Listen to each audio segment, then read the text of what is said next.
Jadi wong musuhe akeh lah nak lomo, bahkan nglomani musuhe mesti dadekno disenengi. Wa bukhluhu utawi medhite rajul. Wa bukhluhu te medhite rajul yubuhiduhu iku iso gedhe apa bukhluhu ing rajul. Auladi maring anak-anake rajul. Dadi wong nak medhit anake apa gedeng. Ning tanggane diservis mbek wong tuane. Gak diservis akhire luwih seneng apa? Tanggane nyileh sepeda motor wae bapake ora oleh malah akhire nyileh kancane akhire ora utang jasa mbek bapake utang jasa mbek wong tuane. Kulo nuwe cerita elek banget ora terima elek banget ada orang soleh menawa ya rada goblok mestine ya goblok wong soleh iku saking fanatike anak didik anak ora oleh numpak sepeda motor ora oleh nyetel TV sing cerita wong soleh iku tuwek sepuh-sepuh meh mati nu sowan kula mbek nangis anak iku ilang katut tangeran ning difoka irang. Gara-garane iku pertama cah iku iso numpak sepeda motor ya disilai kancane, roh rasane ndelok TV ya disilai tanggane. Akhire nyuwun sewu tangga iki lala rapati salat ngejak anake wong saleh iki merantau ning Jakarta. Akhire lam yusolli, katut ra salat. Iku nangis. Nangis iku siji nangisi anake, nomor loro nangisi tobat. Tobat getun kula riyen mbek Ki Nur Salim iku Gus rapati cocok. Perkarane ambek anak kok longgar, ambek jenengan ya rapati cocok mbek anak longgar. Saiki kula anak. Dadi kula niku tobat njaluk sepura wis kadung ra disepuro jenengan wis kliwat ta ngono. Mergo terus tak omongi, bapak kula niku luwih di perhitungan timbang jenengan. Tadi ya bener anak rapati oleh delok TV ku apik, tapi probleme ketika kamu terlalu melarang, iki marsale bocah ketika terlalu dilarang ndelok ning tangga ya nek ndelok ning tangga tok ora masalah tapi ngrasa utang jasane sing dadi masalah kan ngrasa utang. Lah ketika ngrasa utang jasa artinya kan keinginan tangga iki luwih dituruti tinimbang bapake ya nek tanggane saleh nek ora utawa nek terus nyimpul ngene ternyata kelakuane wong salat sing ra salat apa sing ra salat ora sing ra salat iku lomo sing salat medhe nek nganti kesimpulane ngono piye. Oh parah kan, ternyata perilaku wong ra salat luwih apik timbang sing salat. Fa inna hadzal musolli sing salat iki bakhil, sing ra salat.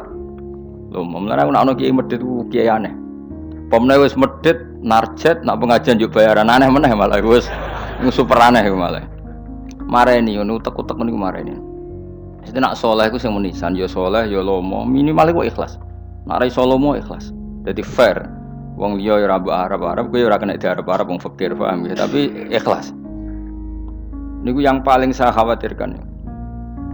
Makanya kemarin pas acara 100 harinya Mbah Mun kula bela Mbah Mun niku mati-matian termasuk yang saya bela adalah Mbah Mun itu baik sama siapa saja termasuk wong fasik.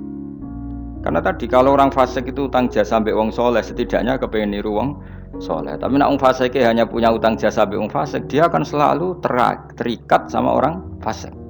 Misalnya ketemu koncone fasik disangoni, ketemu koncone fasik ditraktir, pas ketemu wong soleh disinisi, akhirnya wong soleh dendam, ambek wong fasik tertarik kan. Makanya saya punya hadis untuk makalah itu, Rasul akli badal iman billah at-tawaddud ilan nas wastinaul ma'ruf ila kulli barin wa fajirin. Jadi setelah akal mengantar kita iman billah, akal harus kita gunakan untuk supaya kita berperilaku simpatik dan berbuat baik kepada siapa saja ila kulli barin, baik pada orang baik maupun orang fajir, orang lajut. Logikanya tadi, misalnya Zaid itu fajir, ketemu tambahannya fajir ditraktir, tiga imangan, ketemu soleh di sini sih. Dia nggak mungkin tertanam simpatik sama orang soleh karena kenangannya buruk. Sementara sama orang fasik dia tertarik karena kenangannya baik. Kayak apa buruknya kita kalau ngadep iso? Mulane sak roko wong soleh-soleh iku ya apian kabeh. Bapak mbok sapa gak apik. Mbah Mun gak apik. Kita tahu dulu Gus Dur mbek sapa ya sawante ya. Karena tadi ada filosofinya, seperti itu ada ilmunya. Tapi ya ana wong sing ilmune iku mok tuke wong apik, wong elek apiki kurang penggawean ya wis ilmune lagi tok kono ya apik wae pancen ngajine lagi tok kono. Kapan-kapan diulang meneh. Ditambahi ilmu ya paham. Tapi mau cerita kira usah tersinggung. Mergo ilmu ya tok kono. Lah ya iku tak naikno kelas maksudnya iku nangis Anak hilang mergo lam yusolli wa lam yasum. Kedua yang ngrasa dosa mbek bapak, terutama mbek bapak karena dia orang sepuh. Ya Nur Salim anak tujuh. Saya itu masih ingat betul. Zaman rong usum wong di TV niku kiai pertama di TV nak sarang Mbah Mun nak narukan bapak. Mbah Mun nak delok TV ya ora isen, kadang lawange dibuka. Tamu ya ora nak Mbah Mun delok ning kali TV. Pas iku kiai delok TV ku JF. Mbah Mun santai. Lawange dibuka delok TV. Dulu ya kiai do eskal cuma wong alim biasalah do rawani kan biasa kan sing melanggar wong alim kan do rawani. Ya gremeng ya akhirnya dadine gremeng. Biasa long soleh kan tukang gremeng biasa.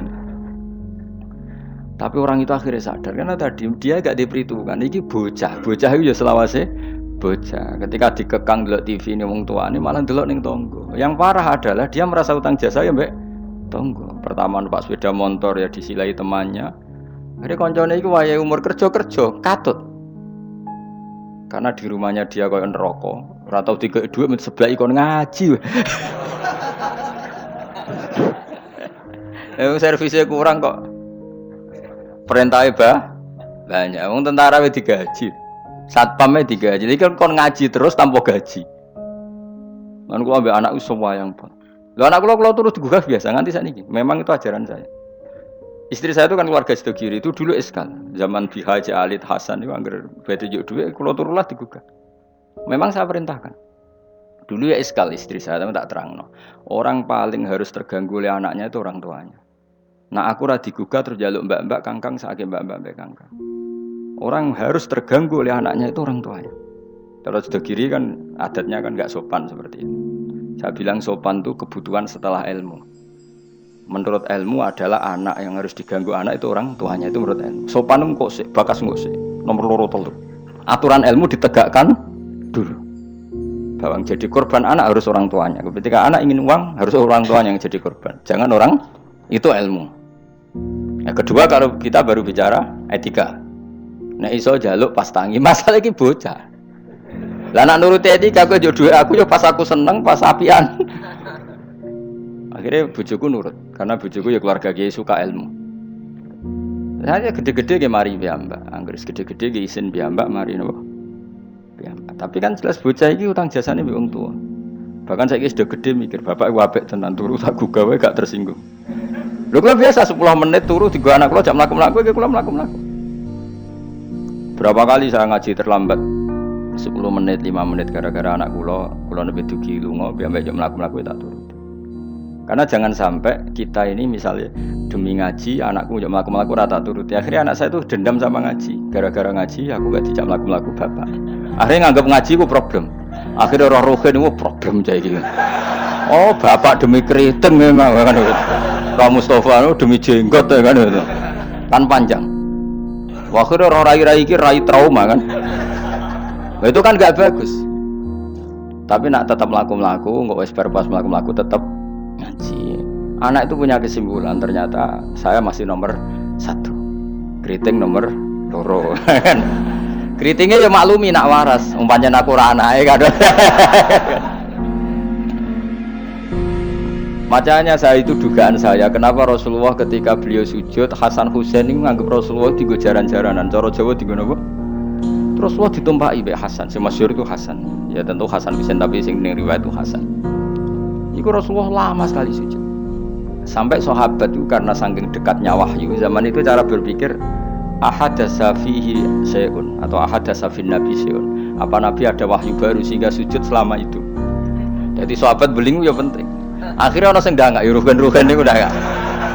Mergo sujudnya enggak wajar apa? Kan nabi kan tentu istiqomah. Biasanya 2 menit ya 2 menit, biasanya 1 menit. Ini kok sampai 5 menit semua. Akhirnya sahabat sing enggak terima ndak. Iki ada wahyu baru bahwa aturan sujud harus selama itu. Doang. Jebule ono Hasan. Oh iki toh perkara ne. Tapi baru kayak sahabat beling iki ono riwayate. Cara dekne ra nginceng. Jadi kadang beling ya penting. Tapi sing beling ben sahabat. Mergo tetep akeh ganjarane. Iki ora usah salat dangak-dangak ngono iku ora usah. Kok belingi sahabat paling ngono belingmu kebablas. Akhirnya Nabi ngendikan, tadi saya sujud, sebetulnya saya ingin standar, ingin istiqomah, tapi ada cucu saya. Alasannya Nabi, ben putuku ora mangkel ya. Jangan sampai kebaikan itu jadi problem bagi anak cucu kita. Coba misalnya Nabi Kiai nyarah saiki.